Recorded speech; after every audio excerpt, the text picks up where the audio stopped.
విన్నకోట సుశీలాదేవి గారు రచించిన ఒక పూల బాణం అనే నవలకి స్వాగతం.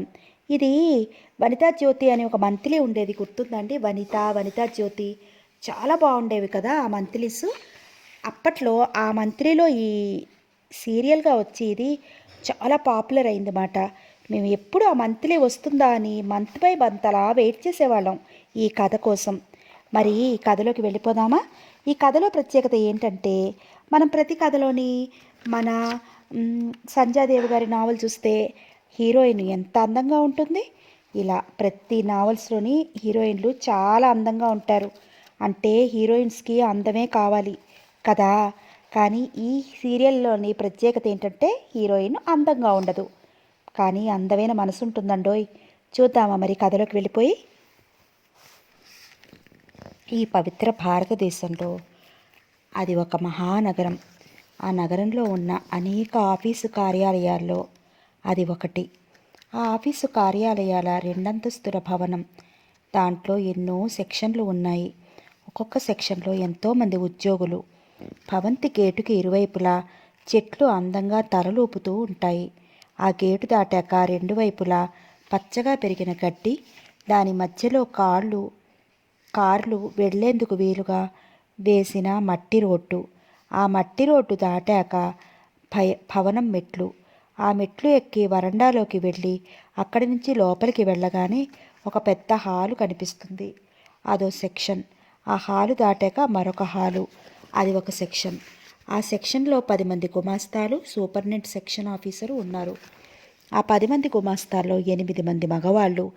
వాళ్ళలో అందరూ 30 లోపు వాళ్లే. ఒకరిద్దరికి తప్ప అందరికీ పెళ్ళిళ్ళు అయ్యాయి. మిగిలిన 2 ఆడవాళ్ళు, ఒక స్టెనో, ఒక టైపిస్ట్. స్టెనో లత ఎప్పుడూ ఆఫీస్ రూమ్లోనే ఉంటుంది. టిఫిన్ కూడా అక్కడికే తెప్పించుకుంటుంది. స్టెనోని చూడాలంటే పొద్దుట 10ంటికి, సాయంత్రం 5 గంటలకి గుమ్మల్లో నుంచుంటే కనిపిస్తుంది. స్టెనో లత నిజంగా లతలాగే సన్నగా నాజుగ్గా ఉంటుంది. ఆవిని చూడాలని చాలామంది 9ంటికే ఆఫీస్కి వచ్చి గేటు దగ్గర కాపలా కాస్తూ ఉంటారు. లతకు తెలుసు తను చాలా అందంగా ఉంటారని. అందుకే ఎవరితోని మాట్లాడదు. అందరూ ఆ అమ్మాయికి చాలా గర్వం అనుకుంటారు. అది నిజం కూడాను. రెండో అమ్మాయి టైపిస్టు హాల్లోనే కూర్చుంటుంది. ఆ అమ్మాయి సీటు ఒక మూలగా ఉంటుంది. ఉదయం 10 గంటల నుంచి సాయంత్రం 5 గంటల వరకు విరామం లేకుండా మిషన్ శబ్దం వినిపిస్తూనే ఉంటుంది. అమ్మాయి పేరు సరోజ. కానీ పేరులో ఉన్న సొగసు మనిషిలో లేదు. చామని ఛాయ, జిడ్డోడుతున్న ముఖం, కర్రలా బిగదీసి వేసిన జడ, తెల్లగా పాలిపోయినట్లుండే కళ్ళు. ఆ కళ్ళకి అరచేతి మందాన ఉండే కళ్ళజోడు, సన్నగా కొద్దిగా పొడవుగా ఉండే ఆకారం. చెవులకి మెడలోనూ ఎటువంటి ఆభరణాలు ఉండవు. కుడి చేతికి 2 ఎర్రగాజులు, ఎడమ చేతికి వార్చి. వెలిసిపోయిన చీర, జాకెట్టు, ఒక చేతిలో బ్యాగ్, మరో చేతిలో టిఫిన్ బాక్స్. ఇది సరోజ రూపం. ఆ సరోజ ఆఫీస్కి వచ్చిన మొదటి రోజునే అందరి హేళనకి గురి అయింది. కానీ వీటన్నిటికీ అలవాటైన దానిలా అవేం పట్టించుకోలేదు. సూపరింటెండెంట్ ఇచ్చిన కాగితాలు తీసుకుని టైప్ మిషన్ ముందు కూర్చుంది. మొదటి రోజే అంత దీక్షగా కష్టపడి పనిచేయడం చూసి సూపరింటెండెంట్ మాత్రం మనసులో చాలా మెచ్చుకున్నాడు. సరోజ చిన్నప్పటి నుంచి కష్టజీవే. సరోజ తండ్రి తాలూకాలో గుమాస్తా. సరోజ తల్లి చిన్నప్పుడే చనిపోయింది. సరోజకి ఒక అక్క మాత్రం ఉంది. తండ్రి వెంకట్రావు చాలా నిజాయితీపరుడు. జీతం తప్ప పై డబ్బు పైసా తీసుకునేవాడు కాదు. వచ్చే కొద్దిపాటి జీతంతో కుట్టుగా సంసారం సాగిపోతూ ఉండేది. సరోజ అక్క శాంతకి చదువు అంటే పెద్ద ఆసక్తి లేదు. 8వ క్లాస్ చదివి మానేసింది. కానీ సరోజకి చదువు అంటే ప్రాణం. సరోజ హై స్కూల్లో ఉండగా శాంతకి పెళ్ళయింది. వెంకట్రావు ప్రావిడెంట్ ఫండ్లోంచి లోను తీసుకుని అది చాలకపోతే అప్పు కూడా చేసి శాంత పెళ్లి చాలా వైభవంగా చేశాడు. కానీ శాంత మొదటి కాన్పు కష్టమై మరణించింది. శాంత భర్తకి 4 రోజుల్లోపలే మరొక భార్య లభించింది. కానీ వెంకట్రావుకి సరోజకి శాంత జ్ఞాపకాలే మిగిలాయి. మానసికంగా కృంగిపోయిన తండ్రిని సరోజే ఓదార్చింది. ఇంటి బాధ్యత తన మీద వేసుకుని వంట చేసి తండ్రికి పెట్టి తను స్కూలుకి వెళ్ళేది. సరోజ బీకాం ఫైనల్ ఇయర్లో ఉండగా వెంకట్రావు రిటైర్ అయ్యాడు. ఓ పక్క చదువుతూనే సరోజ టైప్ నేర్చుకుంది. చదువు ముగిసే నాటికి సరోజ టైప్ పరీక్షలు కూడా పాస్ అయింది. ఒకరోజు వాకిట్లో పంపు దగ్గర నీళ్లు పడుతోంది సరోజ. అప్పుడు అనసూయ అంది, సరోజ, కాంతమ్మ గారి కూతురికి ఉద్యోగం వచ్చిందట, విన్నావా? సరోజ వినలేదన్నట్లు తలూపింది. నెలకి 400 ఇస్తారట. కాంతమ్మ ఎంత సంతోషపడుతూ చెప్పిందనుకున్నావు? అలాగా? సరోజ దృష్టంతా పంపు కింద ఉన్న తన బిందె మీదే ఉంది. అది తొందరగా నిండితే త్వరగా ఇంటికి పోవచ్చని చూస్తోంది. సరోజ, నువ్వు ఉద్యోగం చేయకూడదు? హఠాత్తుగా అడిగింది అనసూయ. ఆ మాటతో ఆమె ఉలిక్కిపడ్డట్టయింది. నేనా? ఉద్యోగమా? అవును. ఏ? నువ్వు బీకాం పాస్ అయ్యావు, టైప్ నేర్చుకున్నావు, చక్కగా వస్తుంది ఉద్యోగం. సరోజ బిందె నిండింది. దాన్ని నడుము మీదకి ఎత్తుకుంది. నా మాట విని ఏదైనా ఉద్యోగానికి అప్లై చేయి. ఊరికే కూర్చుంటే విసుగ్గా లేదు? సరోజ మాట్లాడకుండా బిందె తీసుకుని వెళ్ళిపోయింది. బిందె ఎత్తుకుని మెల్లగా వెడుతున్న సరోజను చూసి ఒట్టి అమాయకురాలు, ఎలా బ్రతుకుతుందో అని నిట్టూర్చింది ఆవిడ. తల్లి లేని పిల్ల అని సరోజ అంటే అనసూయకి జారి. తమ విషయాలు తప్ప రెండో గొడవ పట్టించుకొని అనసూయకి సరోజకి చాలా విచిత్రంగా పరిచయం కలిగింది. అనసూయ కలవారింట్లో పుట్టకపోయినా పుట్టింట్లో తిండికి బట్టకి లోటు మాత్రం లేదు. అనసూయ 10th క్లాస్ పరీక్ష తప్పడంతో చదువు మానేయాల్సి వచ్చింది. దానికి అనసూయ చాలా విచారించింది. ప్రైవేటుగా పరీక్ష కట్టాలని ఉన్న ఆడపిల్ల చదువుకి ప్రాముఖ్యత ఇవ్వని ఇంట్లో వాళ్ళు ఒప్పుకోలేదు. అనసూయ నిరాశపడింది. త్రుళ్ళుకుంటూ కబుర్లు చెప్పుకుంటూ జారిపోయే ఓడీలను సర్దుకుంటూ పుస్తకాలను గుండెలకు హత్తుకుని వయ్యారంగా నడుచుకుంటూ వెళ్లే తోటి ఆడపిల్లలను దిగాలుగా చూస్తూ కూర్చునేది అనసూయ. కానీ తర్వాత నవలలు పత్రికలు చదువుకుంటూ కొంత బాధ మర్చిపోసాగింది. వచ్చే సంవత్సరం అన్నా తండ్రిని ఒప్పించి పరీక్ష కట్టాలి అని అనసూయ అనుకుంటూ ఉండగా తండ్రి రామ్మూర్తి సంబంధం తెచ్చాడు. రామ్మూర్తి సపరివారంగా పెళ్లి చూపులకి వచ్చి అనసూయని శల్య పరీక్ష చేసి 5,000 ఇస్తే పెళ్లి చేసుకుంటానన్నాడు. రామ్మూర్తి హైదరాబాదులో ఒక పెద్ద కంపెనీలో చిన్న గుమాస్తా. రామ్మూర్తి ఒప్పుకున్నదే చాలన్నట్లు ఉన్న ఇల్లు తాకట్టు పెట్టి 5,000 ఇచ్చి అనసూయ పెళ్లి చేశాడు. అనసూయ అభిప్రాయం మాత్రం ఎవరూ అడగలేదు. మొదటి రాత్రి సన్నగా నల్లగా పొడుగ్గా ఉన్న రామ్మూర్తిని ఇతడు నా మొగుడు అన్నట్లు చూసింది. ఆ క్షణంలో తను చదివిన నవలల్లో హీరోలు జ్ఞాపకం వచ్చి నీరసం దిగులు కలిగాయి. రామ్మూర్తి తెల్ల చీర, తెల్ల జాకెట్టు, మల్లెపూల జడతో రతీదేవిలా మెరిసిపోతున్న అనసూయని ఆత్రంగా దగ్గరికి తీసుకుని ఆవేశంగా ముద్దులు కురిపించాడు. అనసూయకి చిరాగ్గా ఉన్న ప్రతిఘటించలేకపోయింది. కాసేపయ్యాక రామ్మూర్తి అనసూయని వదిలి తినుబండారాల పళ్ళెం మీదకి దాడి చేశాడు. అరటిపండు తిని తొక్క మూలకి విసిరేస్తూ, అనసూయ, నేనొకటి అడగనా అన్నాడు. అలసిపోయిన అనసూయ సమాధానం చెప్పకముందే, నువ్వెవరినైనా ప్రేమించావా అన్నాడు. ఆ ప్రశ్న విని అనసూయ తెల్లబోయింది. చెప్పు, నేనేం అనుకోనులే. అభయం కూడా ఇచ్చాడు. నోటి నిండా లడ్డూ పెట్టుకుని అసహ్యంగా దవడలు తాటిస్తూ అలా అడుగుతుంటే, ప్రేమించాను. నా ప్రియుడు మీ కాలి గోటికి కూడా చాలడని చెప్పాలనిపించింది. కానీ ఏమీ మాట్లాడకుండా తలంచుకుని కూర్చుంది. నాకు తెలుసులే, నీకంత చురుకుతనం ఎక్కడ ఏడిచింది? నీ ముఖం చూస్తుంటేనే తెలుస్తోంది. మనలాగా ఉత్సాహంగా ఉండాలంటే ఎంత అదృష్టం ఉండాలి అంటూ కాసేపు తన గొప్పతనం చెప్పుకుని గ్లాసుడు పాలు త్రాగి దుప్పటి ముసిగేసి గుర్రుపెట్టి నిద్రపోయాడు. అనసూయ శిలలా కూర్చునిపోయింది. మనసంతా చెప్పరాని దిగులుతో నిండింది. తొలి రాత్రి మొగుడనేవాడు ప్రవర్తించవలసిన తీరిదేనా? తను చదివిన నవలల్లో భార్యాభర్తలు తొలిరేయిని ఎంత ఆనందంగా గడుపుతారు. తొలిరేయి మధురమైన స్మృతులు చివరి వరకు మనసులో నిలిచి ఉంటాయట. తన మనసును కూడా ఈ చేదు అనుభవం చివరి వరకు అంటిపెట్టుకునే ఉంటుంది అనుకుంది అనసూయ బరువుగా. పెళ్ళైన నెల రోజులకి అనసూయ కాపురానికి వెళ్ళింది. పట్నంలో కాపురం అంటే అనసూయ కొంచెం ఉత్సాహం చూపింది. కానీ తీరా పట్నం వచ్చి తమ ఇల్లు చూశాక ఆనందం కాస్త క్షణంలో హరించుకుపోయింది. ఒక్కటే గది, ముందు చిన్న వరండా, వెనకాల రేకులతో వేసిన వంటిల్లు. ఇల్లు కట్టినవాడు దీనిలో ఉండే మనుషులకి గాలి వెలుతురు అక్కర్లేదనుకున్నాడేమో. ఎక్కడా కిటికీలు లేవు. పెద్ద పెద్ద గదులతో గాలి వెలుతురు ధారాళంగా వచ్చే తమ ఇల్లు జ్ఞాపకం వచ్చి ఈ ఇంట్లో ఎలా ఉండాలా అని బెంగ పెట్టుకుంది అనసూయ. ఆ ఇంట్లో రామ్మూర్తి, అనసూయలతో పాటు అతని తమ్ముడు శంకరం కూడా ఉంటున్నాడు. శంకరం కాలేజీలో ఇంటర్ చదువుతున్నాడు. ఇంట్లోకి దిగుతూనే వంట ప్రయత్నం మొదలుపెట్టింది అనసూయ. భోజనాలు అయ్యాయి. పడకల దగ్గరకు వచ్చేసరికి సమస్య వచ్చింది. శంకరం రాత్రిపూట 11 వరకు చదువుకుంటాడు. వరండాలో లైటు లేదు. వంటిట్లో చదువుకుని అక్కడే పడుకోమన్నాడు. రామ్మూర్తి తమ్ముణ్ణి. శంకరం ముఖం మార్చాడు. వంటిట్లో పగలే ఎలుకలు పరిగెడుతూ ఉంటాయి. తడిలో కింద కూర్చుని చదివి ఆ తర్వాత ఎల ఎలకల మధ్య పడుకుని నిద్రపోవాలంటే అన్నయ్య చదువుకోవడానికి ఆ లైటు సరిపోదు అన్నాడు. నీలం చీరలో పువ్వులా ఉన్న అనసూయను చూస్తున్నవాడల్లా తమ్ముడి మాట విని చిరాకు పడ్డాడు రామ్మూర్తి. లైటు సరిపోకపోతే హాయిగా నిద్రపో అని కసిరాడు.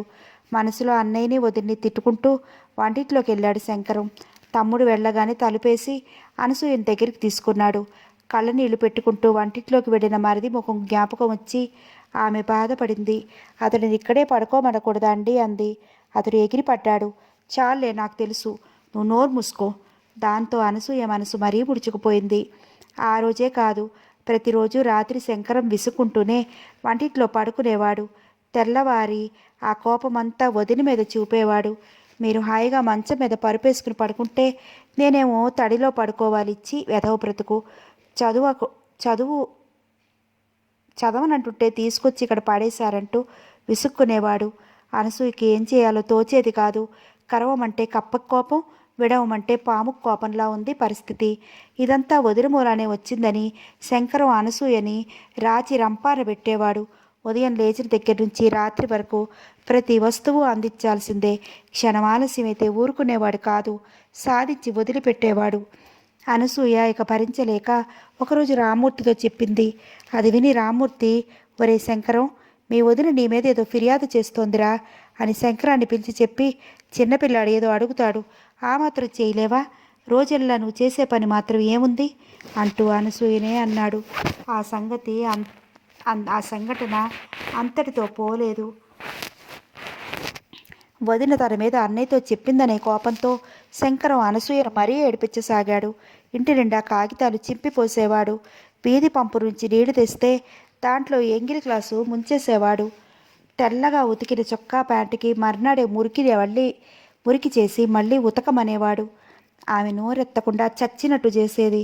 రోజస్తమానం పని చేయడంతో సాయంత్రం జడేసుకోవడానికి కానీ ఉతికిన చీర కట్టుకోవడానికి కానీ ఓపిక లేకుండా ఉండేది.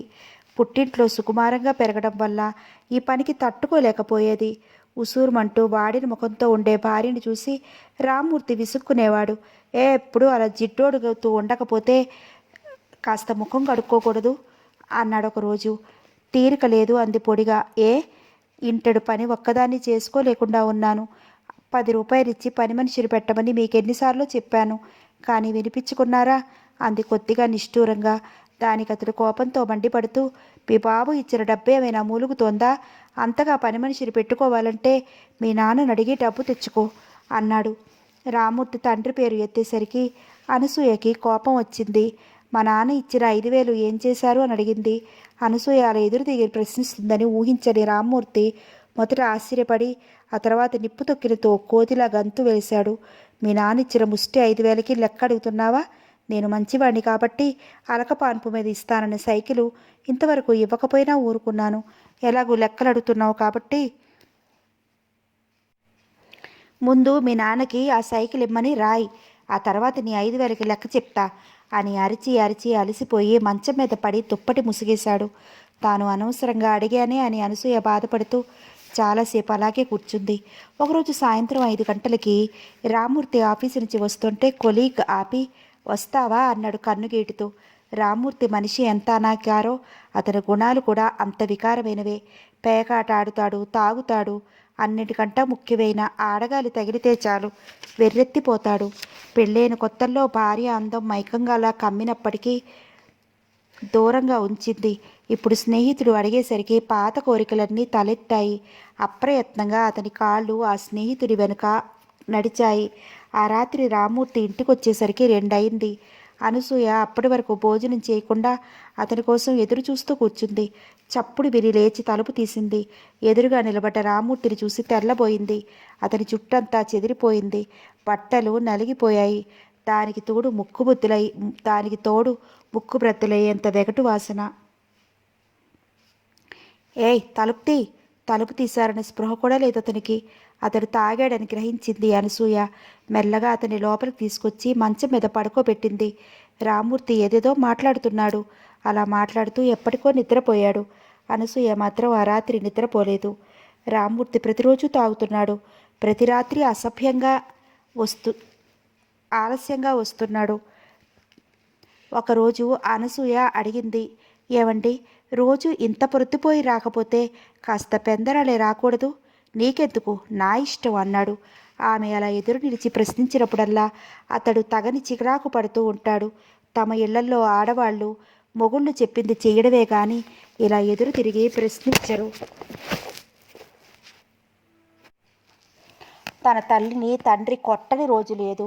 తల్లి కూడా సంతోషంగా ఆ దెబ్బలు తింటూ మొగుడు ఒక దెబ్బ వేసినా పడాలి అనేది. తండ్రి నిద్రలాగా మొగుడి దెబ్బలు కూడా, తిండి నిద్రలాగా మొగుడి దెబ్బలు కూడా ఆమె జీవితంలో ఒక భాగం అయ్యాయి. ఆవిడికి 2 మగపిల్లలు, 3 ఆడపిల్లలు. రామ్మూర్తి, శంకరం మహారాజుల్లా పెరిగారు. ఆడపిల్లల్ని తోటకూరలో పురుగులా పిసికి పారేస్తుంది.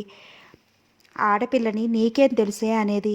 కూరలు, పెరుగు మగవాళ్లకు వేసి ఆడపిల్లలకి పచ్చడి, చారుతో పెట్టేది. ఏ పిల్లైనా కూర కావాలని అడిగితే మీకెందుకే, ఆడపిల్లలు ఎలా తిన్నా పర్వాలేదు, మగవాళ్ళైతే చదివి ఉద్యోగాలు చేయాల్సిన వాళ్ళు బలంగా ఉండాలి అనేది. ఎవరైనా ఎదురు చెప్పినా దెబ్బలు తప్ప మరేమీ దొరికేవి కావు. ఆడపిల్లలు పెద్దవగానే గంతకు తక్క పొంతని చూసి పెళ్ళిళ్ళు జరిపారు. అటువంటి కుటుంబంలో పుట్టి పెరిగిన రామ్మూర్తికి కూడా ఆ భావాలే అలవడ్డాయి. అందుకే అప్పుడప్పుడు అనసూయ ఏదైనా ప్రశ్నిస్తే సహించలేకపోయేవాడు. భార్య అనే వస్తువు చెప్పు కింద తేరులాగా, చాప కింద నీరులాగా ఉండాలి. మొగుడు కూర్చోమంటే కూర్చోవాలి, నిలబడమంటే నిలబడాలి. అనసూయను కూడా అలాగే ఉంచుతాడు. ఈ పరిస్థితుల్లో అనసూయ గర్భవతి అయింది. 7వ నెలలో ఆమె తల్లిదండ్రులు పుట్టింటికి తీసుకువెళ్లారు. అనసూయ మొదటి కాన్పులో ఆడపిల్ల పుట్టింది. వెళ్ళేటప్పుడు రామ్మూర్తి మగపిల్లాడినే కనమని ఆజ్ఞ జారీ చేశాడు. వెళ్ళాక కాడు ముక్కల్లో దాని గురించి వార్నింగ్ కూడా ఇచ్చాడు. ఆడపిల్ల పుట్టిందని తెలియగానే కోపంతో చూడటానికి వెళ్ళలేదు. మామగారు వచ్చి బ్రతిమలాడారు. అలకపాన్పు మీద ఇస్తానని సైకిల్ ఇవ్వటానికి ఒప్పుకున్నాక వాళ్ళ మీద దయతలిచి వచ్చాడు. ఇక్కడ ఉన్న 2 రోజులు అనసూయ మీద విసుక్కుంటూనే ఉన్నాడు. మగపిల్లాడిని కనమంటే ఆడపిల్లని కంటావా? నీకు అసలు మొగుడన్నా వాడి మాటల లక్ష్యం ఉంటేగా అని సాధించాడు. అతని మాటలు విన్న అనసూయకి నవ్వాలో ఏడవాలో అర్థం కాలేదు. పిల్లకి 2వ నెల వచ్చాక రామ్మూర్తి దగ్గరికి వచ్చింది అనసూయ. భార్య లేని ఈ 4 నెలల్లోనూ అతను పూర్తిగా మారిపోయాడు. రోజు పేకాట ఆడుతున్నాడు, తాగుతున్నాడు. పిల్ల కాస్త ఏడిస్తే చాలు విసురుగా 4 దెబ్బలు వేసేవాడు. అనసూయ గోల పెట్టేది పసిపిల్లను కొట్టొద్దని, అయితే ఏడవకుండా చూడలేవాడు. ఈ గోల భరించలేక మొగుడు ఇంటికి రాకుండా ఉంటే బాగుండనుకునేదామె. ఇంటి పని, పిల్ల పనితో క్షణం కూడా తీరిక ఉండేది కాదామెకి. దీనికి తోడు మళ్ళీ గర్భవతి. అనసూయ మంచినీళ్ళు వీధి పంపు నుంచి తెచ్చుకునేది. ఒకసారి నీళ్ళ బిందె ఎత్తలేక తూలి పడబోయింది. ప్రక్కనే ఉన్న సరోజ చటుక్కున పట్టుకుంది. అనసూయ బిందె కూడా తనే తెచ్చి ఇంట్లో పెట్టింది. ఆ పిల్ల చేసిన ఉపకారానికి ఆమె చాలా సంతోషించింది. సరోజ కాసేపు కూర్చుని, వెళ్ళొస్తారండి, రేపటి నుంచి నేనే మీకు మంచినీళ్ళు తెచ్చిస్తా, మీరు తెచ్చుకోకండి అంది. ఆ పిల్ల ఆప్యాయతకి అనసూయ కరిగిపోయింది. పర్వాలేదు, నేను తెచ్చుకుంటాను అంది. కానీ సరోజ వినలేదు. ఇంకా నయంలేండి, మీరు తెచ్చారంటే నా మీద ఒట్టే అని వెళ్ళిపోయింది సరోజ. ఆ అమ్మాయి మంచితనానికి మరోసారి ముగ్ధురాలైంది అనసూయ. అదే వారి పరిచయానికి నాంది. సరోజ, ఉద్యోగానికి ప్రయత్నిస్తున్నావా? అనసూయ మళ్ళీ అడిగింది. సరోజ తలొంచుకుని ఆ అంది. సరోజ అబద్ధం చెప్తోందని గ్రహించింది అనసూయ. సరోజ, నువ్వెందుకింత అశ్రద్ధ చేస్తున్నావో నాకు అర్థం కావడం లేదు. ఈసారి గట్టిగా ప్రయత్నం చేయకపోతే ఊరుకోను అంది. సరోజ ఆ రాత్రంతా అనసూయ చెప్పిన మాటల గురించే ఆలోచించింది. తనకు ఉద్యోగం చేయాలనే ఉంది, కానీ గోడకు తగిలించిన అద్దం దగ్గరికి వెళ్ళి చూసుకుంది. కళ్ళలో నీళ్లు తిరిగాయి. లైట్ ఆర్పి మళ్ళీ వచ్చి మంచం మీద కూర్చుంది. కిటికీలో నుంచి బయటికి చూసింది. నల్లని చీకటి, మనసు నిండా చీకటి. ఈ రూపంతో నలుగురిలోకి ఎలా వెళ్ళగలదు? మోకాళ్ళ మీద తల వాల్చింది. వయసు వచ్చిన దగ్గర నుంచి తన ఆకారం ఎటువంటి అపహాస్యానికి గురైందో జ్ఞాపకం వచ్చింది. హై స్కూల్ వరకు సరోజ ఆడపిల్లల స్కూల్లోనే చదివింది. సరోజ చిన్నప్పటి నుంచి చదువులో ఫస్టే. చదువు తప్ప ఇంకే చేస ఉండేది కాదు. తన తోటి పిల్లలు రకరకాల బట్టలు వేసుకున్నా తమ ఇంటి పరిస్థితి దృష్టిలో పెట్టుకుని సరోజ తండ్రిని క్రొత్త బట్టలు కొనమని అడిగేది కాదు. అక్కడ పిల్లలందరూ చిన్నవాళ్ళ అవడం వల్ల సరోజ ఆకారాన్ని పట్టించుకునేవారు కారు. సరోజ ఫస్ట్ మార్కులు చూసి గౌరవించేవారు. సరోజ స్నేహం కోసం తపించేవారు. 10th క్లాస్ చదువుతుండగా సరోజ కళ్ళజోడు పెట్టుకోవాల్సి వచ్చింది. అప్పటికి సరోజ తన రూపాన్ని గురించి ఏమీ తెలియదు. కళ్ళజోడు వేసుకున్న కొత్తల్లో ఒకరోజు నోట్స్ తెచ్చుకుందామని క్లాస్మేట్ సుజాత ఇంటికి వెళ్ళింది. సుజాత గొంతు కంగున మోగుతోంది. అక్క, ఆ సరోజ కళ్ళజోడు కూడా పెట్టుకుంటోందే, అసలు ఆ ముఖాన్ని చూస్తేనే వాంతొస్తుంది. దానికి తోడు ఇప్పుడు ఆ కళ్ళజోడు ఒకటి, అబ్బా, దాన్ని చూడలేకుండా ఉన్నాం. లోపలికి రాబోయిన సరోజ ఆ మాటలు విని కిరుక్కున వెనక్కి తిరిగి ఇంటికి వచ్చేసింది. ఆ రోజు మొదటిసారిగా తన ముఖాన్ని పరీక్షగా అద్దంలో చూసుకుంది. చూడగానే తన ముఖం తనకి అందంగానే కనపడింది. కానీ సుజాత మాటలు జ్ఞాపకం వచ్చి ఎంతో భయంకరంగా కనిపించింది. అద్దం క్రింద పెట్టేసింది. తను అందంగా ఉండదా? అసలు అందం అంటే ఏమిటి? ఇంకా అందం గురించి ఆలోచించాలనుకుంది. కానీ మర్నాడు ఇంగ్లీష్ పరీక్ష ఉన్నదన్న విషయం జ్ఞాపకం వచ్చి గబగబా లేచి పుస్తకాలు ముందేసుకుని కూర్చుంది. కొన్నాళ్ల వరకు సుజాతని చూసినప్పుడల్లా ఆ మాటలు జ్ఞాపకం వస్తూ ఉండేవి. కానీ అది క్షణం మాత్రమే. తిరిగి చదువులో లీనమైపోతూ ఉండేది. ఆ సంవత్సరం 10th క్లాస్ స్కూల్ ఫస్ట్న పాస్ అయింది. కాలేజీలో ఇంటర్లో చేరింది. మొదటి రోజు కాలేజీలో అడుగు పెడుతుంటే ఎవరో అరిచారు. అబ్బా, కాలేజీ బ్యూటీ వస్తోంది చూడరా, పగలు చూస్తే రాత్రి కల్లోకి వచ్చేటట్టుందిరా అన్నారు మరొకరు. పక్కనున్న వాళ్ళు అదో పెద్ద జోక్ అయినట్లు పగలపడి నవ్వారు. సరోజ కళ్ళల్లో నీళ్లు తిరిగాయి. ఆ రాత్రి అనుకుంది, నేను అందంగా ఉండను. ఆ మర్నాడు కాలేజీకి వెళ్ళడానికి బిడియపడింది. 9 తయారవకుండా కూర్చుని సరోజని చూసి వెంకట్రావు అడిగాడు, సరోజ, ఏమ్మా అలా కూర్చున్నావు? ఇవాళ కాలేజీ లేదా? గదిలో పుస్తకం ముందు కూర్చుని ఏటో చూస్తున్న సరోజ తండ్రి ప్రశ్నకు తలెత్తి నాన్న అంది. మరి వెళ్ళడం లేదా? నేను నేను చెప్పబోయి ఆగింది. జరిగింది తండ్రికి చెప్పాలా వద్దా అనే సంశయం కలిగింది. సరోజ ఏదో చెప్పబోయి ఆగడం చూసి వెంకట్రావు సరోజ దగ్గరగా వచ్చి తల మీద చెయ్యి వేసి, ఏం జరిగిందమ్మా? నాతో చెప్పడానికి బిడియవెందుకు తల్లి అని అడిగాడు. తండ్రి అలా మెల్లగా అడిగేసరికి సరోజ ఇంక చెప్పకుండా ఉండలేకపోయింది. అంతా విని వెంకట్రావు నవ్వాడు. ఓస్, ఇంతేనా?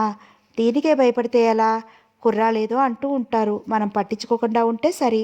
2 రోజులని తర్వాత వాళ్ళే మానేస్తారు. అది కాదు నాన్న, నేను బాగుండనా?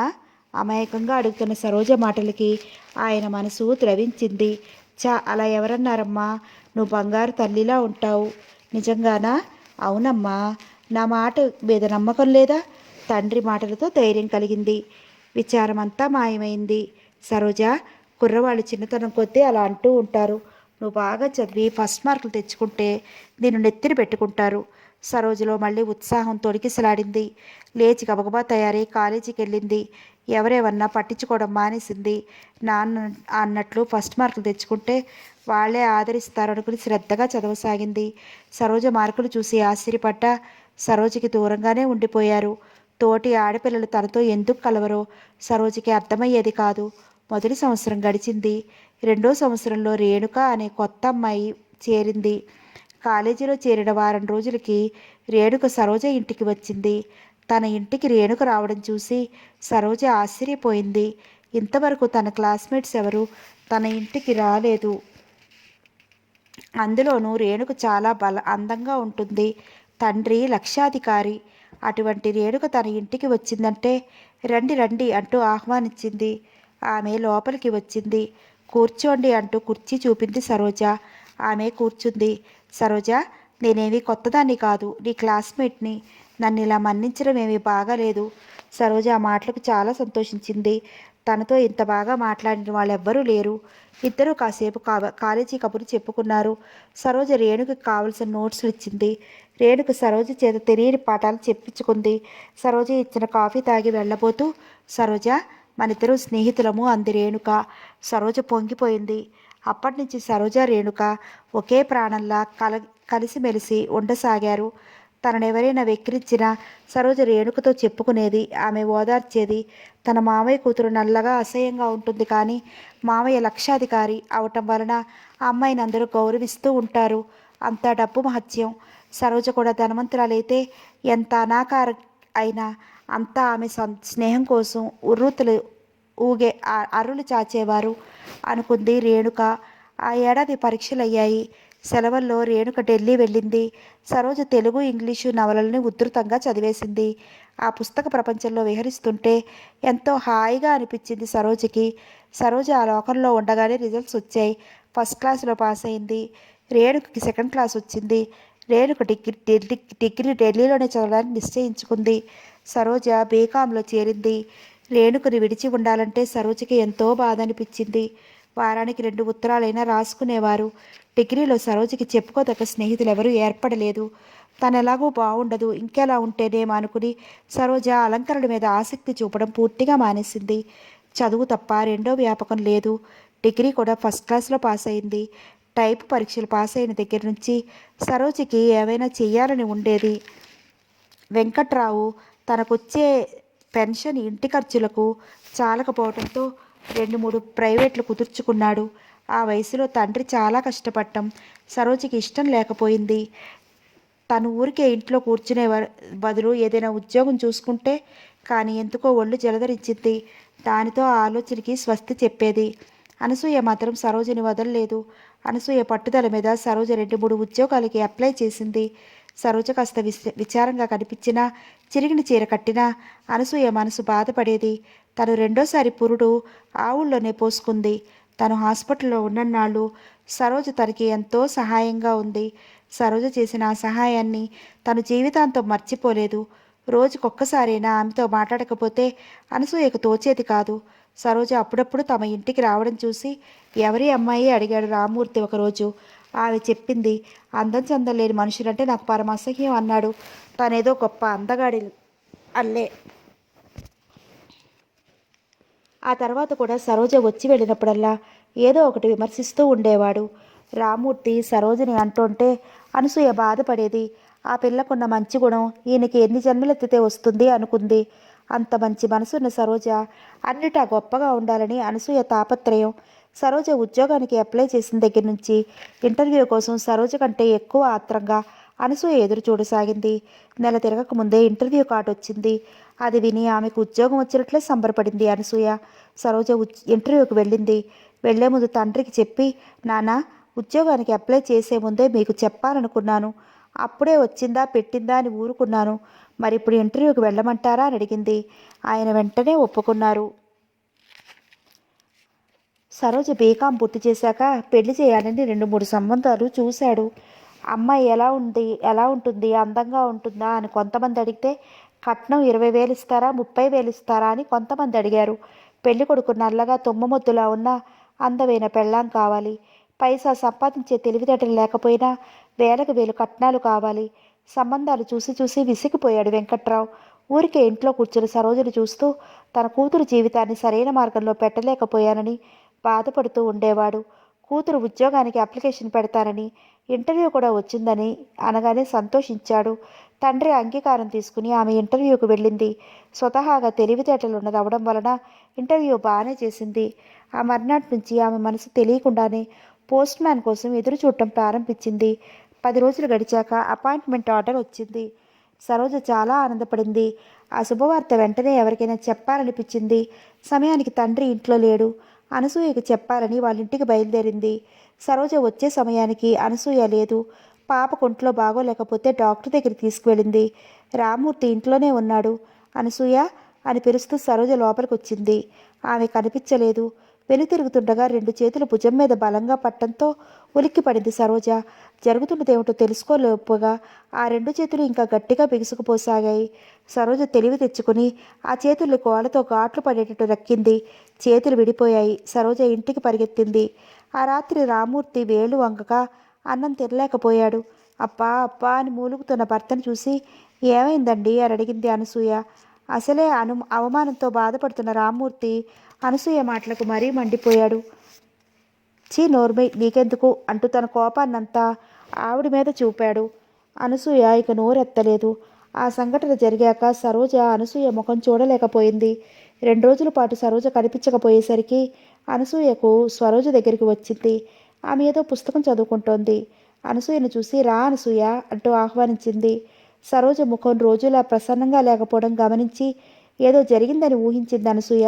సరోజ, అలా ఉన్నావే అని అడిగింది. సరోజ లేని నవ్వు పెదవుల మీదకి తెచ్చుకుని ఏం బాగానే ఉన్నానే అంది. కానీ అనసూయ నమ్మలేదు. ఇంకా నయ్యం, నాకు ఆ మాత్రం తెలీదా నువ్వెలా ఉన్నావో? చెప్పకపోతే నా మీద ఒట్టే అనేసింది ఆమె. ఆమె అలా ఒట్టు పెట్టుకున్నందుకు సరోజ బాధపడింది. అనసూయ, ఎంత ఒట్టు వేశావు? జరిగింది ఎలా చెప్పను అంది. పర్వాలేదు చెప్పు సరోజ అంది అనసూయ. ఆమె జరిగిందంతా చెప్పలేక చెప్పింది. అనసూయ స్తబ్దురాలైపోయింది. రామ్మూర్తి చెడ్డవాడిని తెలుసు కానీ సరోజని రోజూ అసహించుకుంటూ చివరికి సరోజ మీదే అఘాయిత్యం చేసేటంత దుర్మార్గుడని తెలియదు. రామ్మూర్తి తన భర్త అని చెప్పుకోవడానికి సిగ్గుపడిందామె. అనసూయ చేతిని తన చేతిలోకి తీసుకుంది. సరోజ, ఆయన తరఫున నేను అడుగుతున్నాను, నన్ను క్షమించు అంది ఆమె. ఏం మాటలవి అనసూయ, ఇందులో క్షమార్పణలు ఎందుకు? అవును సరోజ, క్షమార్పణలతో పోయే తప్పు కాదు. ఈ నేరానికి శిక్ష అనుభవించాలి. ఆయనకి బదులుగా నాకు 1000 శిక్ష. ఆమె కళ్ళల్లో నీళ్లు తిరిగాయి. అనసూయ, నువ్వు విచారించకు. అసలు ఇది నీకు చెప్పాలనుకోలేదు. నువ్వు అడిగావు కాబట్టి చెప్పాను. జరిగింది మర్చిపో. అదే నేను కోరేది. సరోజ అమాయకత్వాన్ని అనసూయ కన్నీటిని గమనించినట్లు అన్నట్లు చెప్పడం మర్చాను. నాకు ఉద్యోగం వచ్చింది అంటూ సంభాషణ మార్చింది. ఆ మాట వినగానే అనసూయ సంతోషపడింది. నిజంగానా? సరోజ లేచి గదిలోకి వెళ్ళి అపాయింట్మెంట్ ఆర్డర్ తెచ్చి ఆమెకి చూపింది. సంభాషణ ఆడవాళ్ళు ఉద్యోగాల మీదకి మళ్ళింది. చీకటి పడుతుండగా అనసూయ లేచింది. సరోజ, కోపం పోయిందా? ఆమె నవ్వేస్తూ, నాకేం కోపం లేదు అంది. అయితే మామూలుగా వస్తావు కదూ? అనసూయ వెళ్ళిపోయింది. ఆ రాత్రి భోజనాలు అయ్యాక చాలాసేపటి వరకు చదువుకుంటూ కూర్చుంది సరోజ. ఎవరింట్లోనో గడియారం 11 గంటలు కొట్టింది. సరోజ చిన్నగా ఆవలిస్తూ పుస్తకం మూసేసింది. లైట్ ఆర్పి కిటికీలో నుంచి బయటికి చూసింది. బయట పిండారు పోసినట్లు వెన్నెల. ప్రకృతి అంతా అమృతధారల్లో స్నానం చేస్తున్నట్లు ఉంది. వెన్నెలకి గాలికి తలలూపుతున్న పూల బాలల్ని చూస్తుంటే మనసుకు ఎంతో హాయిగా అనిపించింది. అంతలో జ్ఞాపకం వచ్చింది. రేపటి నుంచి ఆఫీస్కి వెళ్ళాలి. ఒకసారి సరోజ శరీరం భయంతో జలధరించింది. తను రేపటి నుంచి ఎన్ని అవమానాలకి హేళనలకి గురి కావాలో. చదువుకునేటప్పుడు కుర్రాళ్ళు మొదట్లో కొద్ది రోజులు తనని ఏడిపించినా ఆ తర్వాత తన మార్కుల్ని చూసి, తెలివితేటల్ని చూసి తనని గౌరవించేవారు. తన క్లాసులో సగం మంది ఆడపిల్లలే. ఆఫీసులో ఆడపిల్లలు ఉంటారో ఉండరో, మగవాళ్ల మధ్య కూర్చుని పనిచేయాలి. అదీ కాక కాలేజీ కుర్రాలు ఏదైనా అనదలుచుకుంటే మనసులో ఏమీ దాచుకోకుండా సూటిగా అనేవారు. కానీ ఈ ఉద్యోగస్తులు అలా ఉండరు. వాళ్ళకి మాటలతో మనుషుల్ని హింసించడం సరదా, ఆనందం. తను తట్టుకోగలదా? ఇన్నాళ్ళు తన ఈ భయం వల్లనే ఉద్యోగానికి అప్లై చేయలేదు. అనసూయ బలవంతం వల్ల ఉద్యోగానికి అప్లై చేయటం, ఇంటర్వ్యూ, ఆ తర్వాత ఉద్యోగం రావటం అన్నీ కల్లోలాగా జరిగిపోయాయి. తన జీవితం ఎందుకు ఇలా మరుపు తిరుగుతోందో చూడాలి. తను ఉద్యోగం చేస్తుందని ఎప్పుడూ అనుకోలేదు. అసలు తన జీవితాన్ని గురించి తనెప్పుడూ సీరియస్గా ఆలోచించలేదు. ప్రకృతి సహజమైన కోరికలు, ఊహలు తన మనసులో అప్పుడప్పుడు తలెత్తేవి. కానీ తన రూపాన్ని తలుచుకుంటూ వాటిని బలవంతంగా మనసులో అడుచుకునేది. రేపటి నుంచి ఇంకా ఎన్ని బాధలు అనుభవించాలో. పోని తన కష్టాలు అలవాటేగా, ఎవరేమన్నా పట్టించుకోకుండా ఉంటే సరి. తనకు తాను ధైర్యం చెప్పుకుని కళ్ళు మూసుకుంది సరోజ. గురు, మన ఆఫీసులో ఒక బ్యూటీ చేరింది చూసావా అన్నాడు గుమాస్తా రామనాథం విశ్వంతో. విశ్వం 2 రోజుల నుంచి ఆఫీస్కి రావడం లేదు. ఆ రోజే వచ్చాడు. విశ్వం ఆ ఆఫీసులో చేరి దాదాపు 12 ఏళ్ళు అవుతోంది. అతనికి దాదాపు 30 ఏళ్ళుంటాయి. చామంచాయలో సన్నగా పొడుగ్గా ఉంటాడు. రామనాథం మాటలు విని హుషారుగా ఎక్కడా అన్నాడు. అదుగో వస్తోంది చూడు అంటూ గుమ్మం వైపు తల తిప్పాడు రామనాథం. విశ్వం అటు చూశాడు. సరోజ అప్పుడే గుమ్మం దాటి లోపలికి వచ్చింది. రామనాథం మాటలు విని వాళ్ళ వైపు సూటిగా చూసింది. ఆ చూపు విశ్వం గుండెను సూటిగా తాకింది. ఏరా, ఇటువంటి అందగత్తెను నువ్వెక్కడైనా చూసావా? ఈవిడ వచ్చిన దగ్గర నుంచి ఆఫీసు ఎంత కలకల్లాడిపోతుందనుకున్నావు అంటూ గారపళ్ళు బయటపెట్టి వెకిలిగా నవ్వాడు రామనాథం. విశ్వం నవ్వలేకపోయాడు. సరోజ వైపే చూస్తున్నాడు. సరోజ రిజిస్టర్లో సంతకం పెట్టి తన సీట్లోకి వెళ్ళి కూర్చుని టైప్ మిషన్ మీద మూత తీసింది. టేబుల్ మీద కాగితాలు తీసి టైప్ చేయసాగింది. గుమాస్తాలు ఒక్కొక్కరే వస్తున్నారు. సరోజ వైపు చూసి కళ్ళతోనే ఏవేవో చెప్పుకుంటూ తమ సీట్లోకి వెళ్ళి కూర్చుంటున్నారు. విశ్వానికి సరోజను చూసిన చూపే జ్ఞాపకం వస్తోంది. బాధ, ఆవేదన, తిరస్కారం ఎన్ని భావాలు కనిపించాయి ఆ చూపులో. విశ్వం ఎందుకో అందరిలా అమ్మాయిని హేళన చేయలేకపోయాడు. ఆఫీస్ అనే ఈ అడవిలోకి దారి తప్పి వచ్చిన లేడి పిల్లలా అనిపించింది. విశ్వం తన సీట్లోకి వెళ్ళి కూర్చుని టేబుల్ మీద ఉన్న ఫైళ్లు ముందుకు లాక్కున్నాడు. 1 గంటకి క్యాంటీన్కి వెళుతూ సరోజ వైపు చూశాడు. సరోజ ఇంకా ఏవో కాగితాలు చూస్తోంది. తాను రోజు ఎంతోమంది ఆడవాళ్ళని చూస్తున్నాడు, కానీ వాళ్ళలో లేని ప్రత్యేకత ఏదో సరోజలో కనిపించింది. సరోజతో మాట్లాడాలనిపించి దగ్గరికి వెళ్ళి మేడం అన్నాడు. సరోజ తలెత్తి విశ్వం వైపు చూసి మళ్ళీ తలదించుకుని పేపర్లు చూడసాగింది. మీరు కొత్తగా జాయిన్ అయ్యారా అని అడిగాడు విశ్వం. అవును అంది సరోజ తలెత్తకుండానే. విశ్వానికి ఇంకేం మాట్లాడించాలో తోచలేదు. సరోజ అతని వేపైనా చూడటం లేదు. విశ్వం అక్కడి నుంచి కదిలాడు. విశ్వం తిరిగి క్యాంటీన్ నుంచి వచ్చేసరికి సరోజ ఎప్పుడు టిఫిన్ చేసిందో కానీ మళ్ళీ టైప్ చేయడం మొదలుపెట్టింది. ఆ తర్వాత విశ్వం సరోజతో మాట్లాడాలని 2-3 సార్లు ప్రయత్నించాడు, కానీ సరోజ ఆ ప్రయత్నాన్ని కొనసాగనివ్వలేదు. తన పని తప్ప రెండో విషయాన్ని పట్టించుకోదు.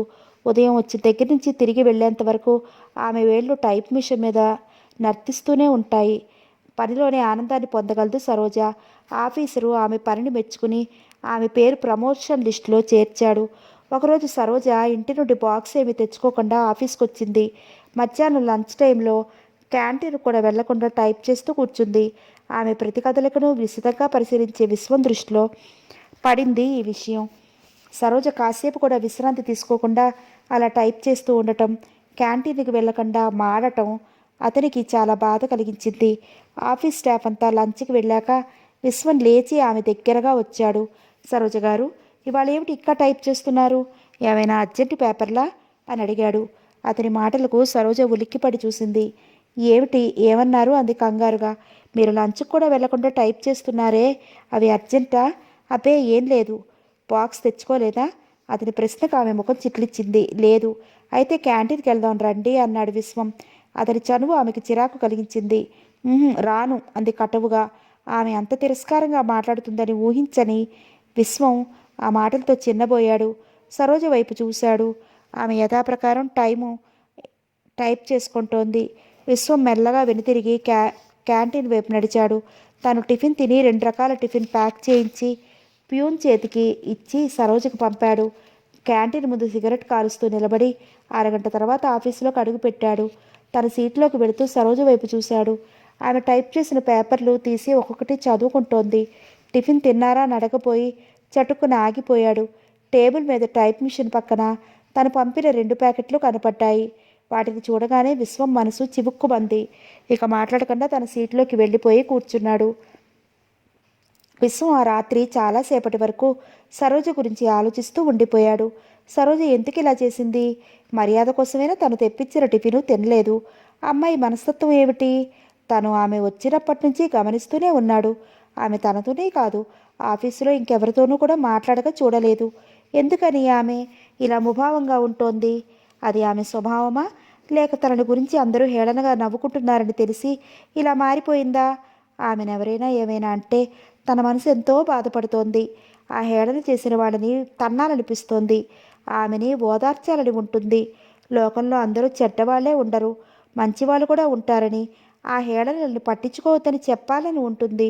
కానీ ఆమె తనకు అవకాశం ఇవ్వడం లేదు. ఈమె కూడా అరుడలాగా బాధపడుతూ మానసికంగా కృంగిపోతుందేమో ఆలోచిస్తున్న విశ్వం కళ్ళ ముందు ఆనాటి రోజులు మెదిలాయి. విశ్వం మధ్యతరగతి కుటుంబానికి చెందినవాడు. అతడి తండ్రి రాజారావు కాలేజీ లెక్చరరు.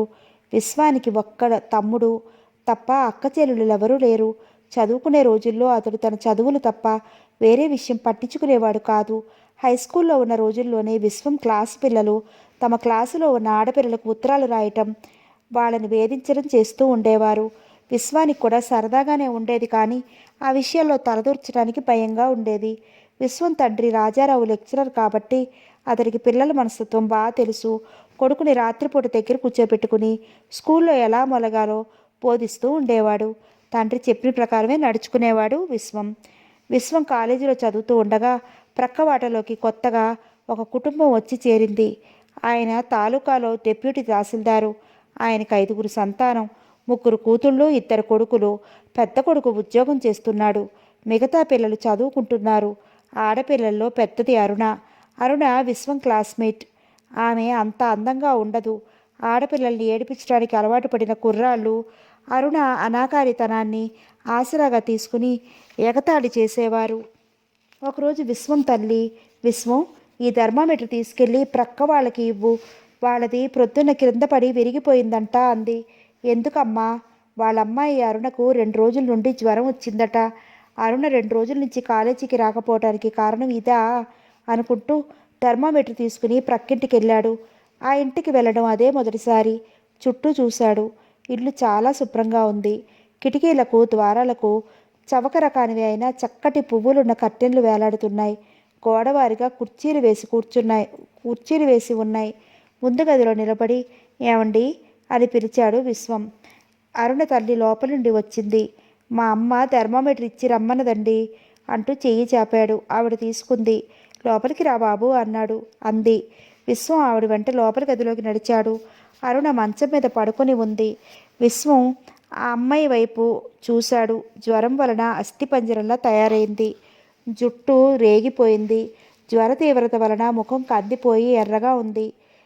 అరుణ అరుణ నువ్వు ఒకే క్లాస్ కదూ? అవునండి. బాబు, మా అరుణని కాలేజీ కుర్రాళ్ళు ఏడిపిస్తున్నారటగా అంది ఆవిడ.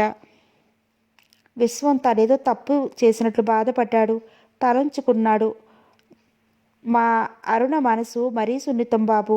ఆ కుర్రాళ్ళ మాటలు బాధపడిపోయి జ్వరం తెచ్చుకుంది అందావిడ విచారంగా. విశ్వం మనసు నొచ్చుకుంది. బాబు, నువ్వైనా ఆ కుర్రాళ్ళతో చెప్పు. అరుణ తనలో తను కుమిలిపోతోంది. చివరకు చదువు మానిపించి వేయాల్సి వస్తుందేమో నిట్టూర్చింది. అబ్బే, ఎందుకండి చదువు మానిపించటం అన్నాడు చటుక్కున. బాబు, నువ్వు చెప్తావు కదా కుర్రాళ్లతో. విశ్వ అప్రయత్నంగా తలూపాడు. తన స్నేహితులెవరూ తన మాట వినరని తెలుసు. ఇలా చెప్తే వాళ్ళు మరీ రెచ్చిపోయి అల్లరి ఇంకా ఎక్కువ చేస్తారు. అరుణ జ్వరం తగ్గాక థర్మామీటర్ పంపిస్తాను అంది ఆవిడ. విశ్వం తిరిగి వచ్చేశాడు. ఆ రాత్రి తండ్రితో అరుణ విషయం చెప్పాడు. నాన్న, ఆ అమ్మాయిని చూస్తే జాలేస్తుంది, కానీ మా ఫ్రెండ్స్ నా మాట వినరు అన్నాడు. ఆయన చిన్నగా నిట్టూర్చాడు. అవునరా, నాకు తెలుసు. ఈ కాలపు కుర్రవాళ్ళు ఎవరి మాట వినరు. చదువంటే శ్రద్ధ, ఉపాధ్యాయులంటే భక్తి లేదు. నేను ఇన్నేళ్ల నుంచి చూస్తున్నాను కదా. చదువంటే ఇష్టం ఉన్నవాళ్ళు కొద్దిమంది ఉంటారు, కానీ చదువు అక్కర్లేని వాళ్ళు, కేవలం కాలక్షేపం కోసం వచ్చేవాళ్ళు చాలామంది ఉంటారు. వాళ్ళు కాలేజీకి వచ్చేది ఆడపిల్లల్ని వెక్కిరించడానికి, స్ట్రైకులు చేయడానికి. విశ్వం, నేను ఈ లెక్చరర్ ఉద్యోగంలో చేరిన కొత్తలో ఒక సంఘటన జరిగింది, చెప్తా విను. నా క్లాస్లోని ఒక స్టూడెంట్కి నా సబ్జెక్ట్లో 0 మార్కులు వచ్చాయి. నాకు కోపం వచ్చి క్లాస్ నుండి సస్పెండ్ చేశాను. దానితో అతడు బుద్ధి తెచ్చుకుని నన్ను క్షమాపణ అడిగి ఆ తర్వాత నుండి బాగా చదువుతాడు అనుకున్నాను. కానీ మర్నాటి నుండే తన ఫ్రెండ్స్ని వెనకేసుకు వచ్చి స్ట్రైక్ మొదలుపెట్టాడు. సస్పెండ్ చేసిన కుర్రాడికి నేనే క్షమాపణ చెప్పాలట. అది వాళ్ళ డిమాండు. నేనప్పుడు వయసులో ఉన్నాను. నాకు మంచి ఆశయాలతో పాటు ఆవేశం, పట్టుదల కూడా ఉండేవి. నేను చచ్చినా చెప్పనన్నాను. స్ట్రైక్ ఎక్కువ చేశారు. మా ప్రిన్సిపాల్కి కుర్రాళ్ళంటే భయం. నాకు హితబోధ చేయడం మొదలుపెట్టాడు. కానీ నేను లొంగి రాలేదు. క్షమాపణ చెప్పనన్నాను. కాలేజ్ అంతా స్ట్రైక్లో జాయిన్ అయ్యారు. నేను ఆ అబ్బాయి తల్లిదండ్రులకి ఉత్తరం రాసి రప్పించాను. అతడికి నచ్చజెప్పమన్నాను. వాళ్ళు ఏమన్నారో తెలుసా? వాళ్ళ అబ్బాయిని సస్పెండ్ చేసే అధికారం నాకు లేదన్నారు. పాఠాలు చెప్పడం వరకే నా బాధ్యత. ఇక నేనేమీ మాట్లాడలేకపోయాను. అలా 2 నెలలు సాగింది స్ట్రైకు.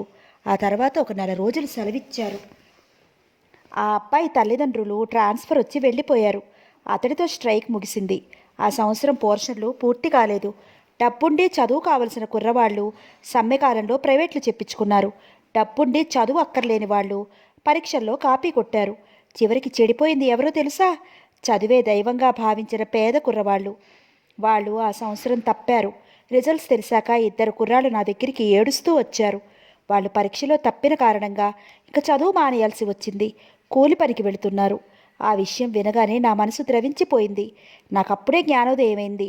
నేను చెప్పే చదువు వీళ్ళలాంటి కుర్రవాళ్ళకే, మిగతా కుర్రవాళ్ళ గురించి పట్టించుకోకూడదనుకున్నాను. క్షణం ఆగాడు. విశ్వం తండ్రి చెప్పేది శ్రద్ధగా వింటున్నాడు. విశ్వం, ఇటువంటి కుర్రవాళ్ళను మందలిస్తే రెచ్చిపోయి సమ్మెలు చేస్తారు. దానివలన వాళ్ళకేమీ నష్టం లేదు. కానీ చదువంటే ఆసక్తి ఉన్న కుర్రవాళ్ళ జీవితాలు చెడిపోతాయి. కాబట్టి మనం మాట్లాడకుండా ఉండటం మంచిది. కొన్నాళ్ళు పోయాక వాళ్ళే నోరు మూసుకుంటారు. విశ్వం మాట్లాడలేదు. విశ్వం, నువ్వు ఒక పని చెయ్యి. మన ఇంట్లోనే కాబట్టి అరుణతో స్నేహం చేసి ఆమెకి ధైర్యం చెప్తూ ఉండు అన్నాడు రాజారావు. విశ్వం అలాగేనంటూ తల ఊపాడు. 3వ రోజుకి అరుణకి జ్వరం పూర్తిగా తగ్గింది. ఆ సాయంత్రం విశ్వం ఆమె దగ్గరికి వెళ్ళాడు. అరుణ తల్లి సాదరంగా ఆహ్వానించి కూర్చోబెట్టింది. ఎలా ఉందండి మీకు అడిగాడు విశ్వం అరుణని. అదేమిటి బాబూ, ఇద్దరూ ఒకే ఈడువాళ్ళు, మీలో మీరు మీకు మన్ననలేమిటి అందావిడ. జ్వరం తగ్గింది, మీరు మాట్లాడుకుంటూ ఉండండి, నేను కాఫీ తీసుకొస్తానంటూ అరుణ తల్లి లోపలికెళ్ళింది. ఇప్పుడు ఎలా ఉంది, కాలేజీకి రాగలరా అడిగాడు విశ్వం. లేదండి, జ్వరం తగ్గినా నీరసం తగ్గలేదు. ఇంకా 2 రోజులు రెస్ట్ తీసుకుంటే గానీ రాలేను. అది మంచిదేలేండి. మళ్ళీ ఆ కుర్రాళ్ళు ఏమన్నా అంటే బాధపడిపోయి మళ్ళీ జ్వరం తెచ్చుకుంటారు. అరుణ తలంచుకుంది. మీతో ఒక విషయం చెప్పాలనుకుంటున్నాను, చెప్పమంటారా అని అడిగాడు విశ్వం. చెప్పండి. మీరు కాలేజీ కుర్రాళ్ళు ఏదో అన్నారని బాధపడి జ్వరం తెచ్చుకున్నారట. కుర్రాళ్ళకి అలా అనడం సరదా. నేను స్టూడెంట్ది కాబట్టి ఆ మనస్తత్వం నాకు బాగా తెలుసు. ఆ వయసులో కుర్రాళ్ళకి ఎవరినో ఒకరిని ఏడిపించడం సరదా, అంతే తప్ప వాళ్ళలో ద్వేషం కానీ ఎదుటి వ్యక్తిని అవమానించాలనే చెడు ఆలోచన కానీ ఉండదు. మీరు వాటిని పట్టించుకోకూడదు. తేలిగ్గా తీసుకుని నవ్వేసుకోవాలి. ఇంకో విషయం చెప్పనా, మీరు బాధపడినట్లు కనిపిస్తే వాళ్ళు ఇంకా ఎక్కువ ఏడిపిస్తారు. మీరు పట్టించుకోకుండా మీ దారిని మీరు వెళితే వాళ్ళే నోరు మూసుకుంటూ ఉంటారు. మీరు ఇక నుండి వాళ్ళ మాటల్ని లక్ష్య పెట్టకండి. మీరు కాలేజీకి చదువుకునేందుకు వస్తున్నారు కాబట్టి మీ దృష్టిని చదువు మీదే కేంద్రీకరించండి. మీరు కనుక ప్రతి సబ్జెక్టులను ఫస్ట్ మార్కులు తెచ్చుకున్నారనుకోండి, మిమ్మల్ని అందరూ నెత్తి మీద పెట్టుకుంటారు. ఇక నుండి చదువు తప్ప వేరే విషయాలు పట్టించుకోకండి అని చెప్పాడు విశ్వం. అతను చెప్పింది శ్రద్ధగా వింది అరుణ. మాట్లాడరే, నేను చెప్పినట్లు చేస్తారా? అలాగే తల ఊపింది. ఇదిగో బాబు కాఫీ. లోపల నుండి వచ్చిన అరుణ తల్లి కాఫీ కప్పు అతనికి అందించింది. నువ్వు రోజూ వస్తూ ఉండు బాబు, మా అమ్మాయికి కాస్త ధైర్యంగా ఉంటుంది అందావిడ. అలాగేనండి. కాఫీ తాగి లేచాడు. వెళ్ళొస్తానండి అరుణగారు అరుణతో చెప్పి వెళ్ళిపోయాడు. మరో వారం రోజులకు అరుణ పూర్తి ఆరోగ్యవంతురాలైంది. కాలేజీకి బయలుదేరింది. కానీ జ్వరం వలన ఇదివరకు కంటే సన్నగా నల్లగా మరింత అనాకారిగా కనిపించసాగింది. అరుణ కాలేజీలో అడుగుపెట్టగానే అరుణ రా, స్వప్నసుందరి వస్తోందిరా వస్తోందంటూ అరిచాడు ఒక కుర్రాడు. ప్రక్కడున్న కుర్రాళ్ళు ఫక్కుమని నవ్వారు. ఆ మాటలు వినగానే అరుణ తల భూమిలోకి దిగిపోయింది. ఆ క్షణంలో వెనుతిరిగి ఇంటికి వెళ్ళిపోదామనిపించింది. కానీ రోజూ విశ్వం చెప్పే మాటలు గుర్తుకొచ్చాయి. వాళ్ళ మాటల్ని పట్టించుకోకుండా ముందుకు నడిచింది. దూరం నుండి అరుణను గమనిస్తున్న విశ్వం అరుణ తలంచుకుని క్లాసులోకి వెళ్ళడం చూసి తేలిగ్గా ఊపిరి పీల్చుకున్నాడు. ఆ సాయంత్రం అరుణ దగ్గరికి వచ్చాడు విశ్వం. ఈరోజు కాలేజీకి వచ్చావు కదూ అని అడిగాడు. ఆ, నువ్వు రాలేదా? మాకు ప్రైవేట్ క్లాస్ ఉంది, నేను త్వరగా వెళ్ళాను. విశ్వం, నేను కాలేజీలోకి అడుగు పెట్టగానే మళ్ళీ ఏడిపించడం మొదలుపెట్టారు అంది చిన్నపిల్లల. నువ్వేం చేశావు? వాళ్ళ మాటలు వినగానే వెనక్కి తిరిగి వచ్చేద్దామనుకున్నాను, కానీ నీ మాటలు గుర్తుకొచ్చి ముందుకే అడుగేశాను. ఆ మాటలు వినగానే విశ్వానికి ఆనందం కలిగింది. ఆ తండ్రి చెప్పిన సలహాను పాటించటం మంచిదే అయింది అనుకున్నాడు. అరుణ, మంచి పని చేశావు. ఇంకా 2 రోజులు అరిచి అరిచి వాళ్లే ఊరుకుంటారు. నువ్వేమీ దిగులు పడకు ఓదార్పుగా అన్నాడు. అరుణ అతడి వైపు అభిమానంతో చూసింది. చిన్నప్పటి నుండి తనని తన రూపాన్ని ఎవరో హేళన చేస్తూ ఉండేవారు. అలా హేళన చేస్తున్నారని ఇంట్లో చెప్పినా తల్లిదండ్రులు తననే తిట్టేవారు. నువ్వు బయటికి వెళ్ళడం ఎందుకు, ఇంట్లోనే తగలడు అని విసుక్కునేవారు. ఆ మాటలతో తను మరింత బాధపడేది. కానీ విశ్వం ఎంతో మంచివాడు, తనకి ధైర్యం చెప్తున్నాడు. విశ్వం మాటలు తనలో ఆత్మవిశ్వాసాన్ని కలిగిస్తున్నాయి, ఎంతో శక్తినిస్తున్నాయి. తనిప్పుడు ఎన్ని హేళనలనైనా భరించగలదు. విశ్వం చెప్పినట్లు ఇక నుండి తను చదువుపైనే దృష్టి కేంద్రీకరిస్తుంది అనుకుంటూ అరుణ విశ్వం వైపు చూసింది. విశ్వం ఆమె వైపు చిరునవ్వుతో చూస్తున్నాడు. విశ్వం, నువ్వు చాలా మంచివాడివి అంది మెచ్చుకోలుగా. విశ్వం నవ్వాడు. ఆ తర్వాత ఇద్దరూ చాలాసేపు వరకు కాలేజీ విషయాలు మాట్లాడుకుంటూ కూర్చున్నారు. మరో 10 రోజులు గడిచాయి. ఒకరోజు ఉదయమే ప్రక్కింట్లో నుండి పెద్దగా ఏడుపులు వినిపించాయి. విశ్వంతో సహా అందరూ లేచి పక్కింట్లోకి పరిగెత్తారు. అరుణ తల్లి పెద్దగా శోకాలు పెడుతోంది. ఏం జరిగిందండి?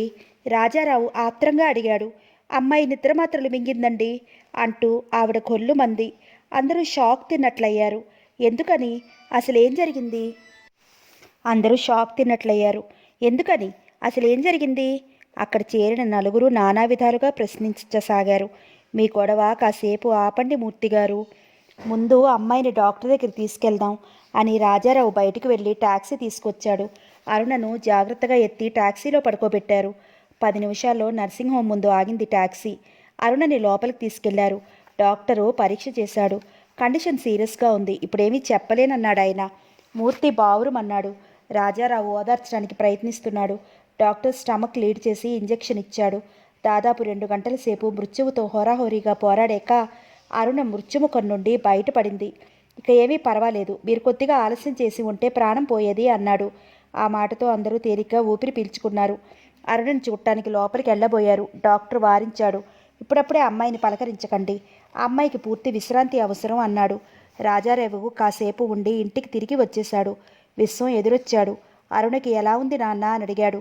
ప్రమాదం తప్పిందిరా, ఉస్సురంటూ కుర్చీలో కూలబడ్డాడు. భార్య వేడివేడి కాఫీ తీసుకొచ్చిచ్చింది. అది తాగాక తెప్పరిల్లాడు. అసలు నిద్రమాత్రలు ఎందుకు మింగిందండి? భార్య అడిగింది. ఏమో తెలీదు, డాక్టర్ ఇప్పుడేం మాట్లాడించొద్దన్నారు. వాళ్ళ అమ్మ నాన్న ఏమీ చెప్పలేదా? నేను అడగలేదు. విశ్వానికి ఆరాటంగా ఉంది. అరుణ ఎందుకని నిద్రమాత్రలు మింగింది? అంత కష్టం ఏమొచ్చింది? ఈ మధ్య అరుణ ఇదివరకు అంత పిరికిగా లేదు. ప్రతి విషయానికి బాధపడటం మానేసింది. కాలేజీలో మార్కులు కూడా బాగానే వస్తున్నాయి. ఇంట్లో కూడా ఆమెనెవరూ ఏమీ అనడం లేదు. అయినా నిద్రమాత్రలు మింగి ఆత్మహత్య చేసుకునేంత పిరికిది కాదు అరుణ. పోనీ నిద్రమాత్రలు పొరపాటున మింగింది అనడానికి కూడా ఆస్కారం లేదు. అసలు ఏం జరుగుంటుంది? అసలు విషయం తెలుసుకోవాలని ఆరాటంగా ఉంది. ఆ రోజంతా విచారంగా గడిపాడు విశ్వం. ఆ సాయంత్రం ఇంటికి రాగానే తల్లి చెప్పింది. అసలేం జరిగిందంటే ఆ అమ్మాయిని కాలేజీలో ఎవరో ఏదో అన్నారుట, అందుకే నిద్రమాత్రలు మింగిందట. తల్లి చెప్పింది విని విశ్వం నివ్వెరపోయాడు. ఎవరో ఏదో అన్నారని ఆత్మహత్య చేసుకోబోయిందా? ఎందుకో ఆ విషయం నమ్మబుద్ధి కాలేదు. నిజమేమిటో తెలుసుకోవాలని తన క్లాస్మేట్ రమేష్ ఇంటికి వెళ్ళాడు విశ్వం. రమేష్ బ్యాట్ పుచ్చుకుని టెన్నిస్కి బయలుదేరాడు. విశ్వాన్ని చూసి నవ్వుతూ విష్ చేశాడు. ఏమిటి విశ్వం ఇలా వచ్చావు అన్నాడు. నీతో కొద్దిగా మాట్లాడాలిరా. అయితే నడుస్తూ మాట్లాడుకుందాం. సరే. ఇద్దరూ నడవసాగారు. నేను వారం రోజుల నుండి కాలేజీకి రావటం లేదు. ఎందుకని? మా మామయ్య పెళ్ళికి ఊరు వెళ్ళాం. రాత్రే ఊరు నుండి వచ్చాం. అయితే ఏమంటావు ఇప్పుడు? రాత్రి అరుణ నిద్రమాత్రలు మింగి ఆత్మహత్య చేసుకోబోయింది. రమేష్ తెల్లబోయాడు. నిజంగానా? అవును. నేను అప్పుడే అనుకున్నాను, ఆ వెధవలు అలా అల్లరి పెడుతుంటే పాపం ఆ పిల్ల ఎంతకాలం సహిస్తుందా అని. చివరకు నేను అనుకున్నట్లే జరిగింది. ఏం జరిగింది అసలు? 2 రోజుల క్రితం కుర్రాళ్ళు ముందు గోడ మీద పెద్దగా కోతి బొమ్మ వేశారు. దాని మీద చీర జాకెట్టు వేసి ఆ బొమ్మ కింద అరుణ అని రాశారు. కుర్రాళ్ళందరూ ఆ బొమ్మను చూసి నవ్వుకుంటున్నారు. సరుగ్గా అప్పుడే అరుణ రిక్షా దిగి కాలేజీలోకి అడుగు పెట్టబోయింది. అరుణ, నీ బొమ్మ అని ఎవరో అరిచారు. అరుణ తల తిప్పి బొమ్మ వైపు చూసింది. అంతే, గిరుక్కున వెనక్కి తిరిగి వెళ్ళిపోయింది. వెనకాల కుర్రవాళ్ళు పెద్దగా నవ్వసాగారు. అరుణ ఆ అవమానాన్ని తట్టుకోలేకపోయి ఉంటుంది అన్నాడు రమేష్. అది విని విశ్వం బాధపడ్డాడు. అరే, ఎంత పని జరిగింది! అసలు ఈ మధ్య అరుణ తలంచుకుని వెళ్ళిపోతోంది. వాళ్ళెవరు ఎన్నన్నా పట్టించుకోవడమే లేదుగా. అదే వాళ్ళని రెచ్చగొట్టింది. వాళ్ళని అలా మొండి వాళ్ళను చేస్తే మరీ మంటెక్కుతుంది. ఇంకా రెచ్చిపోతారు. అందుకే అలా చేశారు.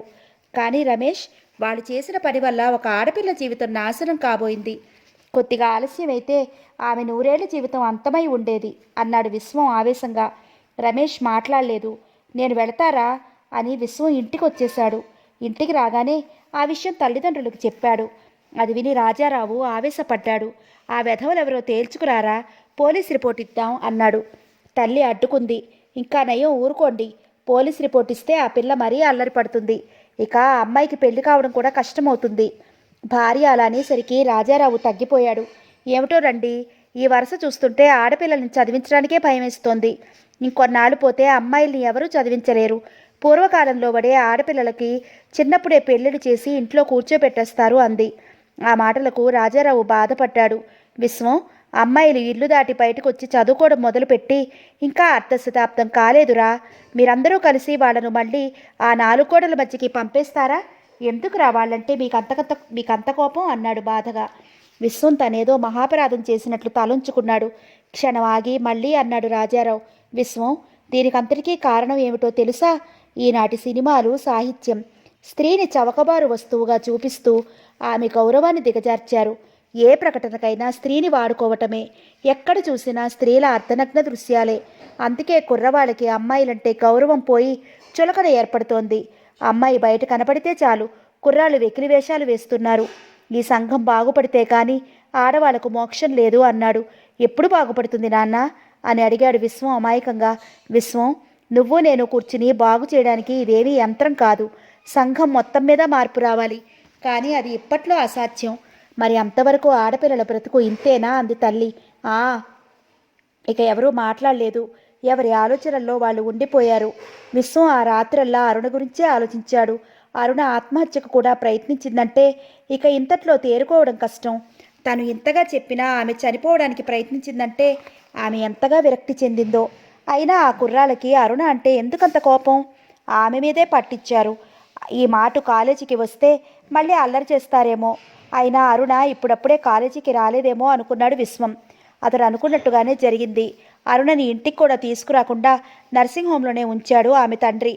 తను హైదరాబాద్ వెళ్ళి ట్రాన్స్ఫర్ కోసం ప్రయత్నించాడు. దాదాపు 1 నెల రోజులకి అతనికి ట్రాన్స్ఫర్ ఆర్డర్లు వచ్చాయి. అప్పటి వరకు ఆమె నర్సింగ్ హోంలోనే ఉంది. ఆ ఆర్డర్ వచ్చిన మర్నాడే కుటుంబాన్ని తీసుకుని వెళ్ళిపోయాడు ఆయన. విశ్వం ఆ తర్వాత అరుణని కలవలేదు. ఒక విధంగా చెప్పాలంటే అరుణ తల్లిదండ్రులు కలవనియ్యలేదు. విశ్వాన్ని చూస్తే ఆమెకి కాలేజీ కుర్రాళ్ళు జ్ఞాపకం వచ్చి మరింత బాధపడుతుందని వాళ్ళ అభిప్రాయం. అరుణ వెళ్ళిపోతుంటే విశ్వానికి బాధ కలిగింది. ఆమె తండ్రి కూతురునిక చదివించరని ఖచ్చితంగా చెప్పాడు. ఏదో ఒక సంబంధం చూసి పెళ్లి చేసేస్తానన్నాడు. అది కూడా విశ్వానికి బాధ కలిగించింది. అంతటి తెలివితేటలున్న అమ్మాయి భవిష్యత్ అంతా నాశనమైపోయిందనుకున్నాడు. తర్వాత కాలగతిలో ఆమెను మర్చిపోయాడు. ఇప్పుడు మళ్ళీ సరోజను చూస్తుంటే అరుణ జ్ఞాపకం వచ్చింది. ఆ అమ్మాయి ఇప్పుడు ఎక్కడుందో తెలియదు. ఆ అమ్మాయి చదువుకుని ఉంటే డాక్టరో లెక్చరరో అయి ఉండేది. దేశానికి ఉపయోగపడేది. ఇప్పుడు ఏ మగాడికో భార్య అయి పిల్లల్ని కట్టూ ఉంటుంది. ఒక చిన్న అల్లరి పని వల్ల అరుణ జీవితం నాశనమైంది. సరోజ అరుణను గుర్తుకు తెస్తున్న తరుణంలో అరుణలో లేని ప్రత్యేకత ఏదో సరోజలో ఉంది. సరోజ కళ్ళల్లో ముఖంలో ప్రతిఫలించే బాధ, చిరాకు, నిర్లక్ష్యం ఇవన్నీ తన మనసును పట్టి ఊపాయి. ఆమె బాధ ఏమిటో తెలుసుకోవాలని, ఆమె చిరాకును తొలగించాలని, ఆమె నిర్లక్ష్యాన్ని తగ్గించాలని ఉంటుంది. కానీ ఆమె తనకు అవకాశం ఇవ్వడం లేదు. బహుశా ఎప్పటికీ ఇవ్వదేమో. కానీ తనదొక్కటే కోరిక, సరోజ మరో అరుణ కాకూడదు. అరుణలా ఆత్మహత్య చేసుకోవడానికి ప్రయత్నించకూడదు. ఈ మంచి ఉద్యోగాన్ని వదిలేసి వెళ్ళిపోకూడదు. అటువంటి పరిస్థితి సరోజకి ఎప్పుడూ రాకూడదు. అదే తను కోరుకునేది. అటువంటి పరిస్థితి రాకుండా తను చూస్తాడు.